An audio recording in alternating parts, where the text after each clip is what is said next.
Next topic है liabilities of members. Member की जो लाइबिलिटीज है उनमें से कुछ लाइबिलिटीज तो under the provision of the company act और कुछ liabilities under the provision of the company articles में डिफाइन होती हैं। उनमें से जो मेन लाइबिलिटीज है वो हम यहाँ पे स्टडी कर रहे हैं। फर्स्ट है लाइबिलिटीज टू पे द प्राइस ऑफ शेयर्स।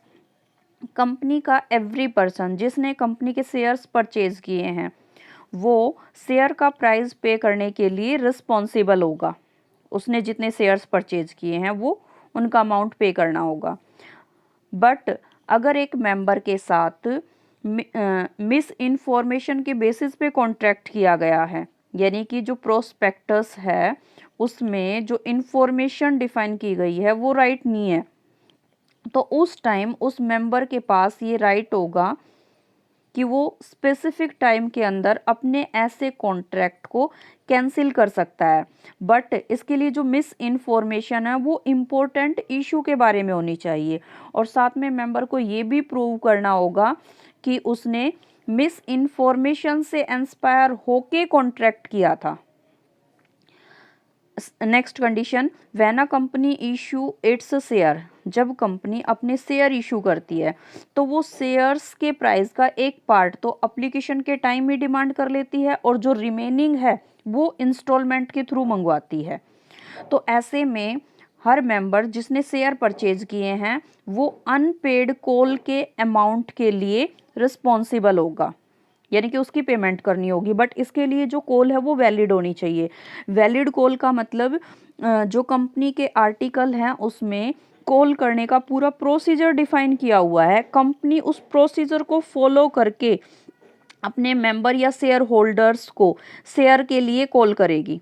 अगर उसे फॉलो नहीं करती है और कॉल करती है तो उस टाइम जो मेंबर हैं या फिर जो शेयर होल्डर्स हैं वो पेमेंट के लिए रिस्पॉन्सिबल नहीं होंगे। तो रिस्पॉन्सिबल कब होंगे? जब अनपेड कॉल वैलिड होगी। हाँ जी, नेक्स्ट है लाइबिलिटीज़ इन unlimited company. Unlimited liabilities company के केस में ईच मेंबर की जो लाइबिलिटीज़ है वो कंपनी के क्रेडिटर्स यानी कि कंपनी के लोन को पे करने के लिए वो पर्सनली रिस्पॉन्सिबल होंगे, उनकी पर्सनल लाइबिलिटीज़ होगी।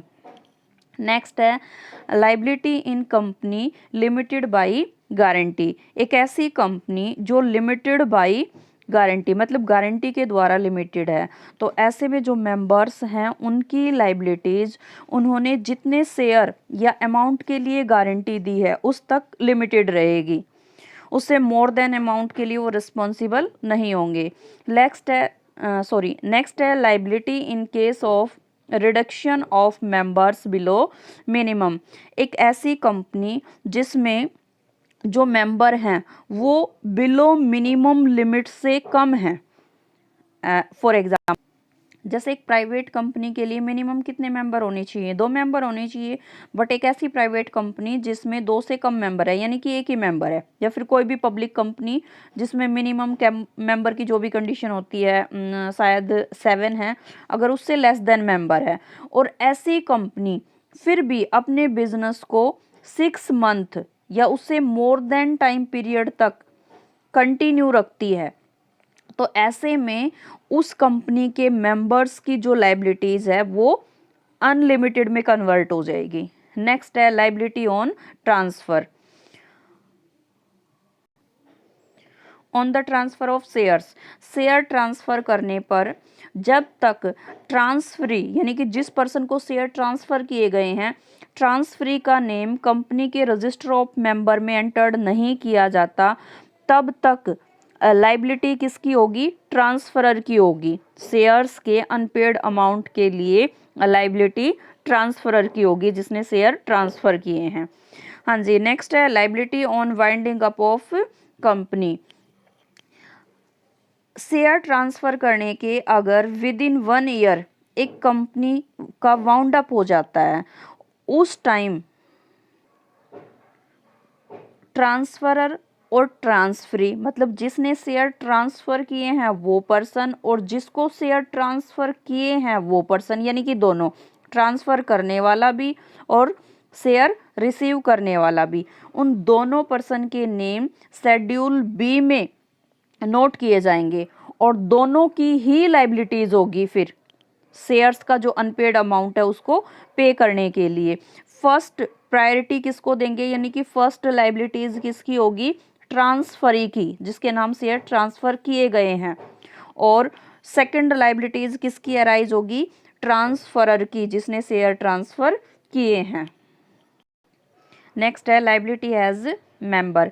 एक ऐसा पर्सन जो ना तो कंपनी का मेंबर होने के लिए एग्री है और ना ही उसने अपने बिहेवियर से कंपनी का मेंबर बनना शो किया है, फिर भी उसका नाम कंपनी के रजिस्टर ऑफ मेंबर में एज ए मेंबर एंटर्ड कर दिया गया है, बट उसे इससे कोई भी ऑब्जेक्शन नहीं है इस बात पे कि उसका नाम as a member register of member में एंटर्ड कर दिया है, इसके लिए उसने कोई भी ऑब्जेक्शन नहीं उठाया।